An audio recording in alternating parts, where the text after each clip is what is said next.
ঢাকার বুড়িগঙ্গা দ্বিতীয় সেতু বাবুবাজার ব্রিজে প্রায় সময় ঘন্টার পর ঘন্টা গাড়িগুলো যানজটের মধ্যে পড়ে থাকে।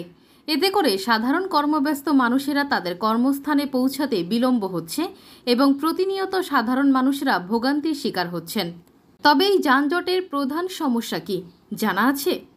এই যানজটের অন্যতম প্রধান সমস্যা হচ্ছে ব্রিজের ওপর বাস স্ট্যান্ড, দীর্ঘ সময় ধরে গাড়িগুলো দাঁড় করিয়ে যাত্রী ওঠানামা করানো, অতিরিক্ত পরিমাণে অটোরিকশা ও অটো ভ্যান চলাচল, ব্রিজের মধ্যেই ভাসমান বাজার, এমনকি এই ব্রিজের মধ্যে সাধারণ মানুষ পথচারীরা বিভিন্ন সময় ছিনতাইকারীর কবলেও পড়েন।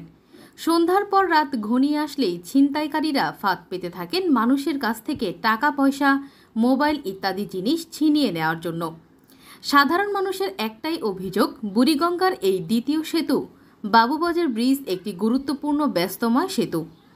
এই সেতুটি যেন সকল প্রকার অন্যায় অনিয়ম থেকে মুক্ত পায় এবং ব্রিজের যানজট সমস্যা সহ সকল ধরনের অনিয়মগুলো যেন ঠিক করা হয় এবং একটি সুন্দর পরিবেশ যেন ব্রিজে ফিরে আসে, এমনটাই দাবি সকলের। Voice of Keraniganj, Dhaka.